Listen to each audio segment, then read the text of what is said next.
سلطان صلاح الدین ایوبی کی قسط نمبر 10 میں آپ سب کو خوش آمدید کہتے ہیں۔ ایپیسوڈ کے آغاز میں دکھایا جاتا ہے کہ صلاح الدین شہنشاہ کی قبر پہ جاتا ہے۔ وہ ابھی کلام پڑھ ہی رہا ہوتا ہے کہ شہنشاہ کا بیٹا عمر اور فاطمہ خاتون بھی وہاں آ جاتے ہیں۔ عمر اپنے باپ کی قبر کے ساتھ لپٹ کر کہتا ہے کہ پہلے مجھے والدہ چھوڑ کر چلی گئی اور اب آپ بھی چلے گئے۔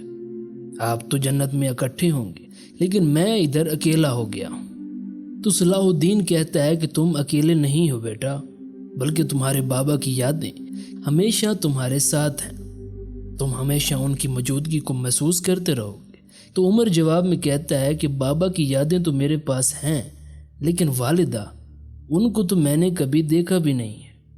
تو صلاح الدین کہتا ہے کہ میں نے بھی اپنی والدہ کو کبھی نہیں دیکھا، لیکن میں انہیں ہمیشہ اپنے پاس محسوس کرتا ہوں، کبھی رات کو خوابوں میں تو کبھی میرے منہ کو چھو کر جانے والی ہوا میں۔ مجھے ایسے لگتا ہے کہ وہ ہر وقت میرے ساتھ ہیں۔ فاطمہ خاتون اس کی باتیں سن کر آپ دیدہ ہو جاتی ہے۔ اس کے بعد صلاح الدین فاطمہ خاتون کے پاس جاتا ہے اور ان سے کہتا ہے کہ شہنشاہ آخری وقت مجھے کچھ بتانا چاہتا تھا لیکن بتا نہیں پایا۔ کہہ رہا تھا کہ میرے اندر ایک آگ ہے، ایک ایسی آگ جو بول دی جائے تو ہر جگہ پھیل جائے گی۔ کیا آپ کو پتا ہے کہ وہ کس آگ کے بارے میں بات کر رہا تھا؟ تو فاطمہ خاتون سب کچھ جانتے ہوئے بھی اسے کچھ نہیں بتاتی، بلکہ کہتی ہے کہ شہنشاہ راز رکھنے میں بہت ماہر تھا اور یقیناً وہ اس راز کو بھی اپنے ساتھ لے گیا۔ اس کے بعد وہاں صلاح الدین کے سپاہی آتے ہیں اور اسے بتاتے ہیں کہ جو سرحدی سپاہی ہم نے صلیبیوں کے تعاقب میں بھیجے تھے وہ شہید ہو گئے ہیں۔ تو صلاح الدین غم کا اظہار کرتا ہے اور کہتا ہے کہ شہیدوں کے خاندانوں کی کفالت کا خیال رکھیں۔ مزید وہ ان سے کہتا ہے کہ نابلس اور اسکلان کے درمیانی راستے پر سپاہی تعینات کر دو، جیسے ہی انہیں صلیبیوں کے اختیار کیے گئے راستے کا پتہ چلے تو وہ فوراً ہمیں بتائیں۔ دوسری طرف نصیر الدین اپنے بیٹے اور سپاہیوں کے ساتھ مل کر شکار کھیل رہا ہوتا ہے۔ تو ایک شخص وہاں آتا ہے جس نے اپنا چہرہ کپڑے سے ڈھکا ہوتا ہے۔ جب سپاہی اسے روکتے ہیں تو وہ کہتا ہے کہ میں مسافر درویش ہوں اور امیر کو دعا دینے آیا ہوں۔ تو نصیر الدین اسے اپنے پاس بلا لیتا ہے، اور جب وہ شخص اس کے قریب بیٹھتا ہے اور اپنے چہرے سے کپڑا ہٹاتا ہے تو اسے پتہ چلتا ہے کہ وہ کوئی درویش نہیں بلکہ گیبریال ہے۔ نصیر الدین اسے مارنے کے لیے خنجر نکالتا ہے تو گیبریال اس سے کہتا ہے کہ میں دوست بن کر آیا ہوں، چونکہ صلاح الدین میرا بھی دشمن ہے اور تمہارا بھی، اس لیے دشمن کا دشمن دوست ہوتا ہے۔ اگر صلاح الدین کو نہ روکا گیا تو وہ نہ چین سے ہمیں رہنے دے گا اور نہ اپنے باپ کی جگہ تمہیں لینے دے گا۔ اس لیے میں چاہتا ہوں کہ اگر تم مجھے اس کے اقدام وقت سے پہلے بتاتے رہو تو تمہیں سلطان کی جگہ لینے میں ہم تمہاری مدد کریں گے۔ لیکن نصیر الدین آگے سے کہتا ہے کہ تم ہمارے بھی دشمن ہو اور عالم اسلام کے بھی، اور تم چاہتے ہو کہ میں تمہارا جاسوس بن جاؤں۔ میں ایسا ہرگز نہیں کروں گا۔ گیبریال جواب میں کہتا ہے کہ تمہارا مستقبل اسی بات پہ منحصر ہے۔ اگر تم ہماری مدد کرو گے تو نور الدین کی جگہ تم ہوگے اور صلاح الدین کی جگہ تمہارا بیٹا ہوگا۔ امید ہے تم اس فیصلے پر نظر ثانی کرو گے۔ اس کے بعد وہ وہاں سے اٹھ کر چلا جاتا ہے۔